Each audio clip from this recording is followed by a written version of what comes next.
My dear sisters and brothers, there is the presence of evil. What is evil? The absence of good. When someone is doing good, there will be others who will bring about a different interpretation to what the good is being done. And that is how the temptation comes to dissuade the person who is doing good from doing it. For this reason, my dear sisters and brothers, what is most important is who is doing the good. We have heard Jesus say, only God is good. So let our goodness flow from God. Now God is not very far. He is right within us. He is at the core of our being. We are made in the likeness and image of God. So let from within us God act in our thoughts, words and deeds. Then we will not be discouraged by those who are trying to do evil and not good. All of us, the minute we are given a critique, simply fall apart. Look at how we think, negative, because of what they said. But you are doing the right thing. Yes, this is a challenge for all of us. I'd like you to know that what I have been saying to you, what Jesus himself has said, remain in me as I remain in you, just as a branch cannot bear fruit on its own unless it remains on the vine, so neither can you unless you remain in me. We will not be able to do good, and our fruits will not be his fruits. They'll be ours. And that is why we will fade away. We will just move away from there. Let the Lord move us. And how does he move us? We may have to even lay down our life as Jesus has done.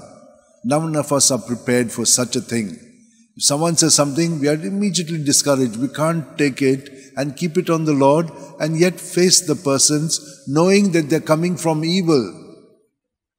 We have to capture evil with good, it is said in the Word of God.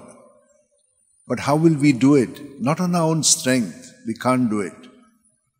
That is why you're coming here to draw strength not from yourself, but from the Lord. And that's why we confess that we have sinned, we have failed. Lord, teach us. And so with his word, he teaches us. He strengthens us. He enlightens us. Now to put it into practice, what does he do? He tells us that he has laid down his life that we may have fullness of life. And so we enact his love for us by going through the consecration where bread and wine is turned into his very presence. Who am I? Can I do it? No. It is the Lord himself who uses me to make this bread and wine into his very presence. And he comes into us to strengthen us to do exactly what he wants to do in us. If we have this belief, my dear sisters and brothers, then we will not act on our own. We will act in, through and with Jesus. And let us pray for this grace. Let us all hold our hands, keep them in our lap, keep our eyes closed, keep our back straight, and experience God so intimate with us. His Spirit is with us at every breath. He fills us from our toes right up to our head, in our body, mind, and in our spirit. We are not aware of it very often, but be aware of it now. That in all these areas, he is inebriated within us. If we are present, then you can see that everything is in Jesus. So keep it in Jesus as you breathe out in his name. In the name of Jesus, demons will flee, it is said. Yes. So whatever is not of him will be out of us. And in the next breath, his goodness will fill us and make us more and more God-centered and not self-centered.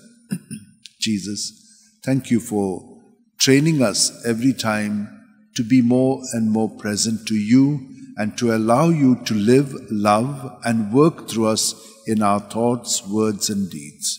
Amen.